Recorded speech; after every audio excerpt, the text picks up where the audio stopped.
शेतकऱ्यांचा माल जलद गतीने परदेशामध्ये गेला पाहिजे, त्याच्यासाठी खेडला विमानतळाची योजना सुद्धा आखली गेली होती. परंतु काही कारणामुळे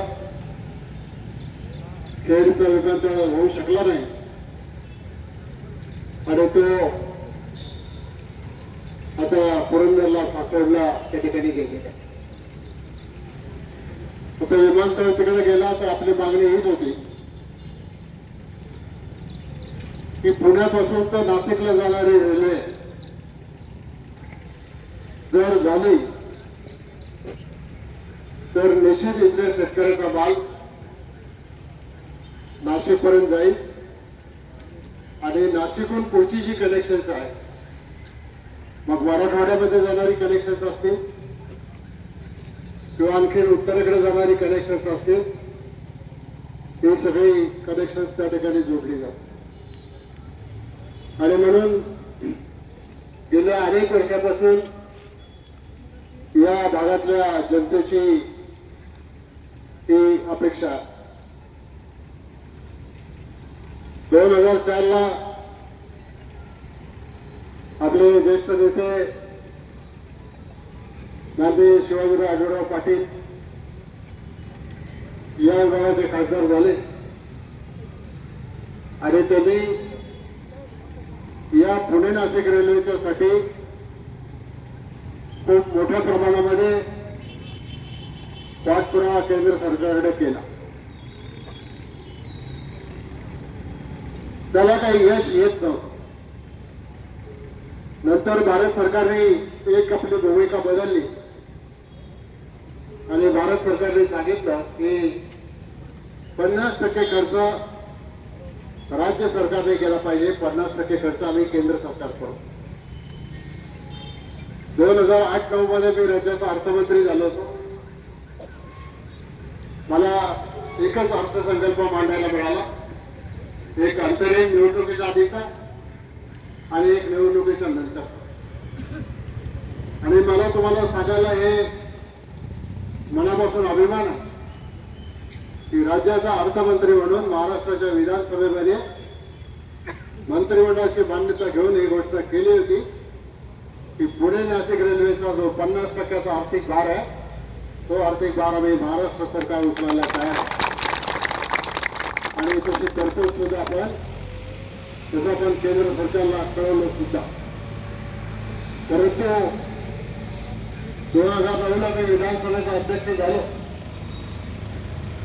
पण दिल्लीमध्ये वेगवेगळ्या घटना घडत होत्या. शिवाजीराव एकदा 2दा 3दा खासदार झाले, त्यांनी आपला पाठपुरावा चालूच ठेवला आणि त्यावेळेला बरंचसं काम पुढे गेलं. परंतु त्यांना मग लोकसभेमध्ये थांबायला लागलं. डॉक्टर अमोल कोल्हे या भागामधून दिल्लीला निवडून गेले खासदार म्हणून. डॉक्टर कोल्हेंनी सुद्धा या प्रकल्पाचा पाठपुरावा तेव्हापासून सुरू ठेवलेला आहे. शिवाजीराव पण प्रयत्न करतायत आणि मी देखील माझ्या पद्धतीने प्रयत्न करतो. संगमनेरचे सत्यजित तांबे प्रयत्न करतायत, सिन्नरचे आमदार प्रयत्न करतायत,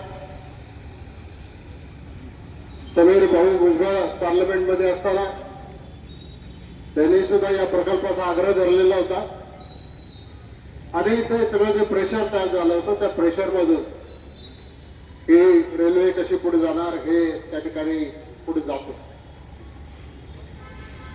परंतु मध्यंतरी एका कार्यक्रमाला शिरूरच्या एका कंपनीमध्ये रेल्वे मंत्री आले होते, वैष्णवजी मुख्यमंत्री होते, मी होतो. मुख्यमंत्री लवकर जरा निघून गेले, त्यांना जायचं होतं कार्यक्रमाला.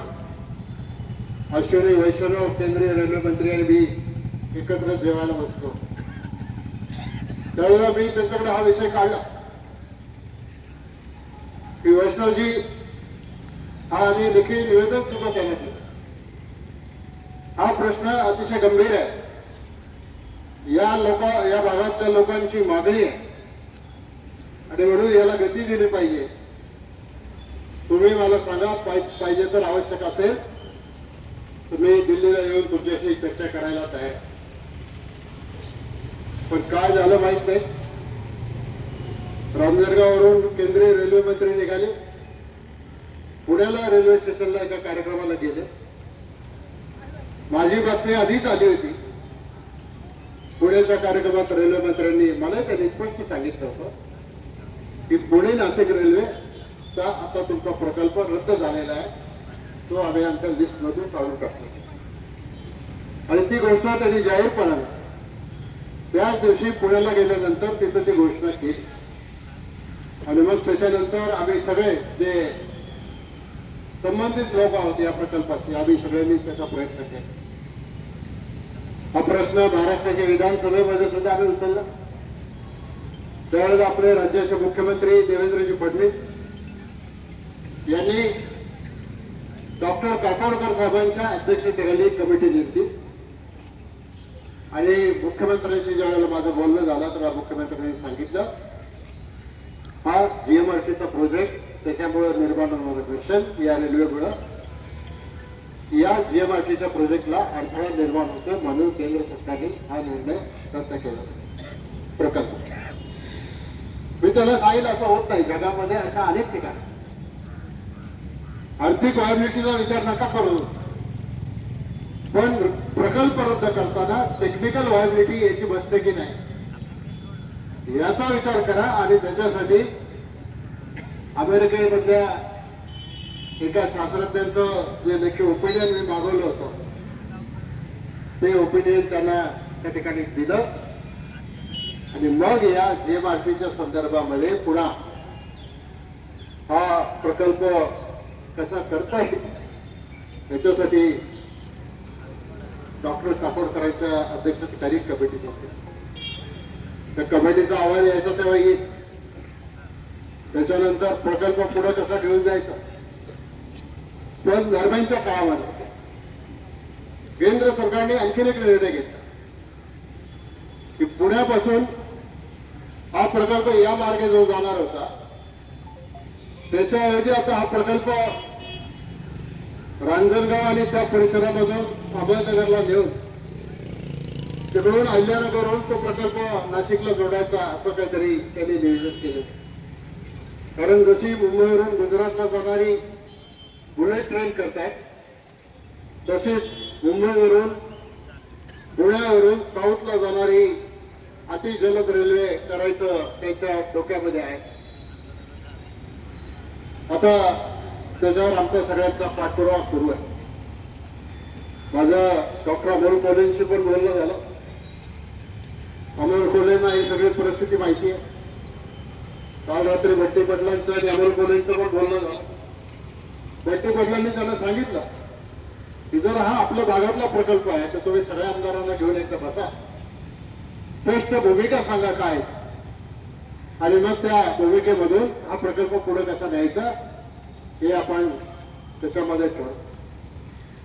अमोल कोल्हेंचं आता आपलं आंदोलन चालू असताना फोन आला होता. तुम्ही टीव्हीवर पाहिलं असेल की राष्ट्रवादी काँग्रेसचे सर्व खासदार उद्या सुप्रियाताईंच्या नेतृत्वाखाली देशाच्या पंतप्रधानांना भेटणार. अमोल कोल्हेंनी सांगितलं की या प्रकल्पाबद्दल मी उद्या हा विषय पंतप्रधानांकडे काढतो. आधी पण एक बैठक रेल्वे मंत्र्यांच्या बरोबर झालेली आहे, पण हा प्रकल्प मार्गी लागेल अशी काही अवस्था काही फार दिसत नाही. आता दिल्लीत जे काय